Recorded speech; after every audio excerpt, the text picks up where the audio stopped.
Happy Monday, guys. Oh, it's windy and a little cold today, but it's supposed to get a little warmer. I just wanted to go on here and give you guys a little more clarity about how I said about the diabetes and the heart condition.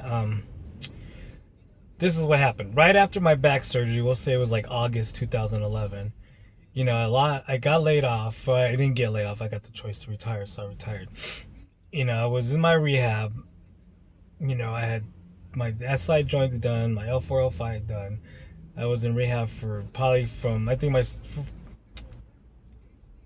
September, I think close to what, August, September. I don't know. I was in there for almost 3 months, and I hated it. It put me I don't know, depression, but just I wasn't in a good place. And then when I got out of rehab, I moved in with my sister, and still I couldn't move. I was in a wheelchair. I hated that. And I just started eating really, really bad. My go-to was stupid McDonald's double freaking cheeseburgers. Yes, they were cheap and they were good. So I would get two double cheeseburgers, I would get two large fries, and I would binge on that.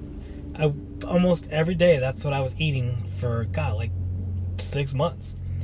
So from the end of 2011 to the beginning of 2012, I was letting my sugars go. God, they were through the roof, 400 sometimes. And yes, I was feeling awful. I mean, I could tell that my body was just, but I didn't care.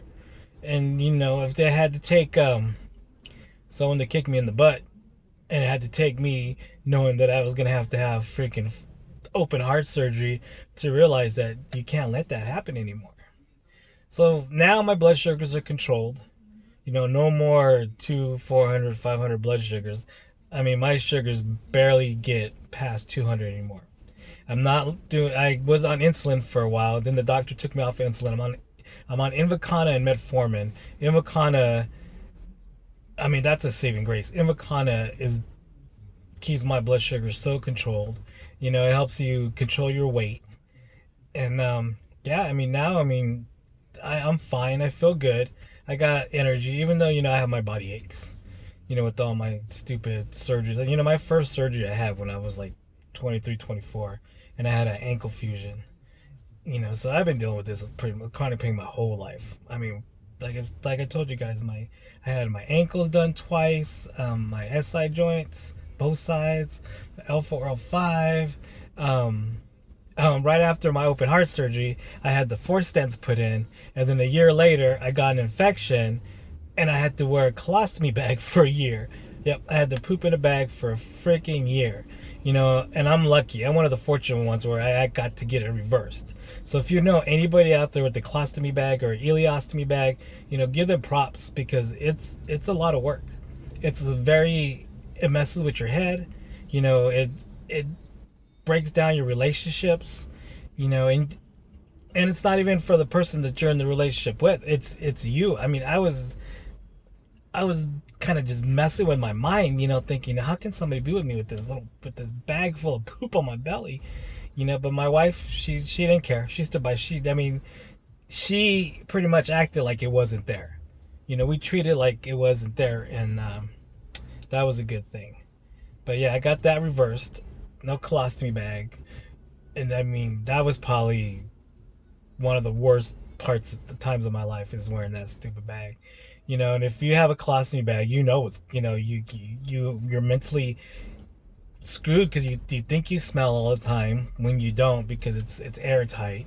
You think people are looking at you because you have this little bulge in your belly. You don't. I mean, I give props to anybody that has colostomy bags, ileostomy bags. You guys are living a life that nobody could ever understand. And but yeah, I just wanted to come on here, you guys, and give you the clarity about the diabetes. Yes, I was in a bad place. I let my diabetes go out of control, and and it's sad that it took open heart surgery to wake me up. But I mean, I'm better now. Other than other health issues. I live with chronic pain. I live with chronic illness my whole life. I'm living it now. It's waking up is a mess. the 30 minutes it takes you to roll out of bed and stretch, and you feel all these aches that you don't know where they're coming from. But I'm good. I'm happy. I'm fortunate that I get to do this reselling stuff. And me, when my reselling stuff, my go-to right now is sports cards. Sports cards, they don't make a lot of money. You're not going to get rich off of sports cards. You $5 here, $5 there. And with eBay and PayPal taking their fees, it takes a bite. But still, what do they say on Shark Tank? 20% of something is better than 20% of nothing. So yeah, I'll pay eBay their fees. I'll pay PayPal their fees. I'm just fortunate that a lot of the stuff that I've sold on eBay that I get super cheap or freak because of helping people out. I'm lucky that way. But yeah, eBay and PayPal, their fees are freaking ridiculous, man. Ridiculous. But it's this is what you got to do, and there's no place I can go and post 80 lots of sports cards and get paid, unless I'm going to some kind of card show, and I'm not about to do that. But other than that, I have all these 8X shirts that I'm trying to sell that nobody seems to be interested in. I was trying to get them into a lot, and I don't want to donate. I can't donate them because we're trying to sell them for my wife's grandma. She's trying to get some money. We're gonna help her set up a garage sale too. The way I set up my garage, I set it up like a little thrift store, I guess, and I open it up every now and then. You guys seen the videos, and I think I have more stuff coming. I was talking to somebody about they just need help moving, and they want to give me some of their collectibles for helping them. I'm just gonna be the driver. They're gonna load up my van, I'll be the driver, and they're gonna unload my van, and then they're gonna give me stuff, which that's cool. I'm happy for that. But yeah, just I'm not. You don't get rich off of reselling. Like I said, I'm using this to freaking pay my medical bills, and I got a lot of medical bills right now.